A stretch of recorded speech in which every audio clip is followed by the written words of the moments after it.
Ah, Gusto kita. At biglang nawala yung ngiti niya. Wait, sinabi ko yun?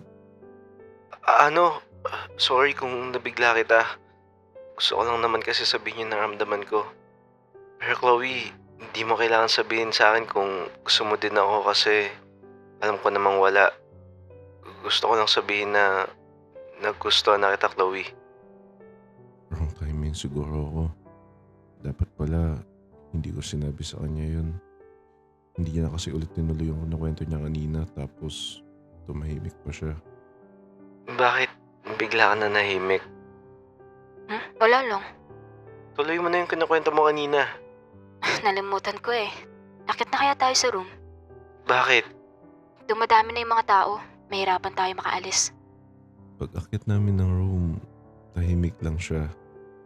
Di niya ako titignan tapos parang hindi siya mapakali. Siguro hindi kami parehas ng nararamdaman. Well, ayos lang naman. Aantay ako. Uy, Chloe. Sorry na. Ba't ka nagsasorry? Kasi tumahimik ka simula nung umamin ako eh.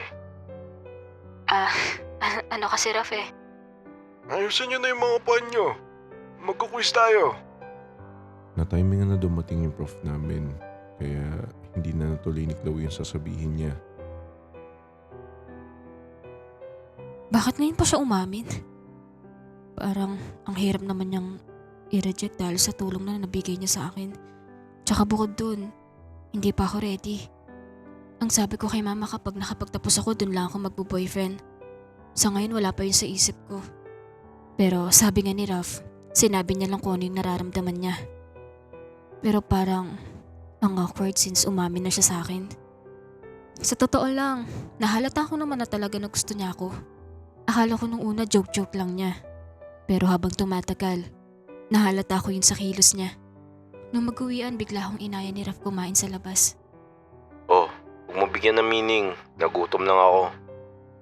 Alam ko, di naman ako syumera. Saan mo gusto kumain? Sa bahay. I mean sa labas. Gusto mo mag-Jollibee? Sige. Nag-Jollibee kami nun. Nakikita ko tinatry ni Raf na hindi maging awkward yung pag-uusap namin. Pero sa akin kasi, naiilang ako. Pabigla-bigla naman kasi. Umamin ba naman habang nagkukwento ako? Mag-take out tayo para kay tita. Tumango lang ako nun. At pagtapos, hinatid ako ni Raf sa bahay.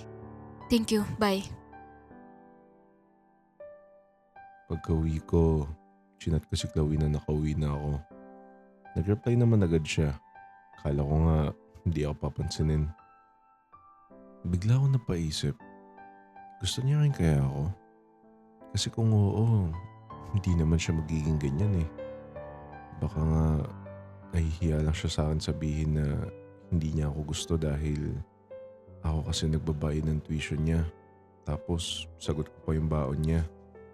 Kalahati lang kasi yung sagot ng scholar niya. Partial lang yung scholar niya kaya hindi niya pa din magbayad ng fees. Kaya baka siguro ayaw niya lang masaktan yung feelings ko since mabait ako sa kanya. Siguro nga ganun yun. Kinabukasan, dumiretso agad ako sa bahay nila Chloe. Hi. Tara? Tara. Ang akala ko buong biyahe siyang tatahimik. Pero nagulat ako na magsalita siya. Raf, bakit mo pa ako sinasabay?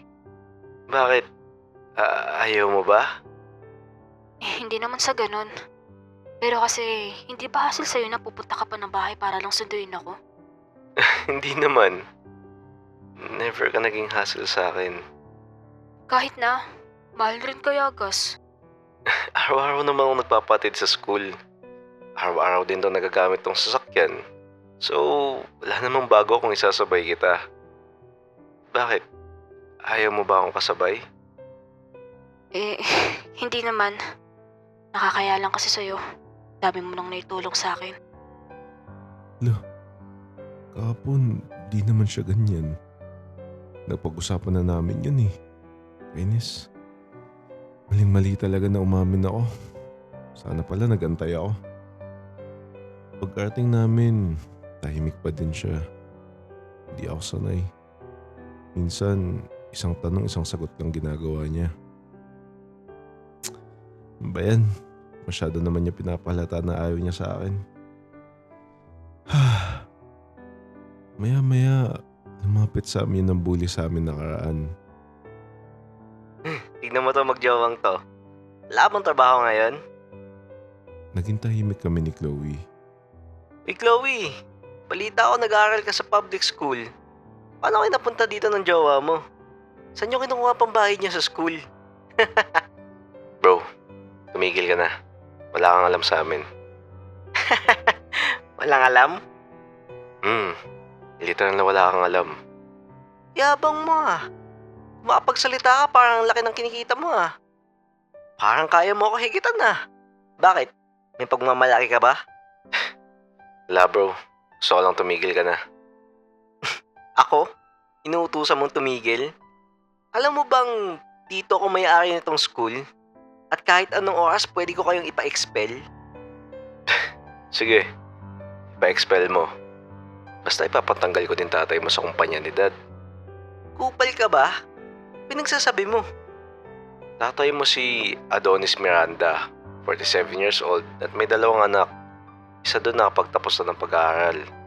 Yung isa naman, yung mayabang. Trabador ng tatay ko yung tatay mo. Kaya ayos lang sa akin kung ipa-expel mo kami. Pero kapalit nun, mawawala ng trabaho yung tatay mo. Bigla siyang hindi nakapagsalita. Totoo tong sinasabi ko ah. Bago niya pa ako mabuli, kilala ko na siya. Kilala ko tatay niya, pero hindi naman ganun ka-close ni Dad. Bro, pwede naman natin pag-usapan to. Sorry kung nagbibiro lang naman ako bro. Kay Chloe ka mag-sorry, huwag sa akin. Sorry Chloe, hindi na maulit. Bigla naging mahamong tupay yung itsura niya. Totoo lang, tinakot ko lang naman siya. Hindi ko naman talaga papatanggal yung tatay niya sa trabaho. Siya lang naman tumetraso sa amin, hindi yung tatay niya. Chloe, ayos ka lang? Tumango lang siya sabay talikod at umupo doon sa upuan niya. Ba't ba ang tahimik niya? Nag-overthink tuloy ako na baka napipilitan na lang siya pakisamahan ako. Siguro dahil pa rin to sa pag-amin ko sa kanya. Siguro iniisip niya na baka pag na-reject niya ako, babawiin ko yung tulong ko sa kanya. Alam mo Chloe, kung di mo naman ako gusto, okay lang naman. Yung mga naitulong na magulang ko, hindi ko naman babawiin yun. Buong puso na tulong namin yun sa'yo at wala kaming hinihintay na kapalit. Raf, sorry talaga. Guguluhan kasi ako eh. Ano ka ba? Wala yun. Normal lang naman kung hindi mo gusto yung tao. Huwag mo pilitin yung sarili mo. Ha? Sino nagsabi hindi kita gusto? Ha? Eh sabi mo, naguguluhan ka.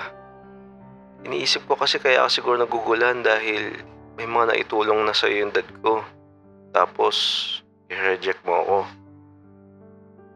Hindi naman yun eh. Naguguluhan ako kasi sabi ko rin sa mom ko, tatapusin ko muna yung pag-aaral ko bago ako mag-boyfriend. So, anong meaning mo? Gusto rin naman kita, pero kasi hindi pa ako handa, Raf. Gusto mo rin ako?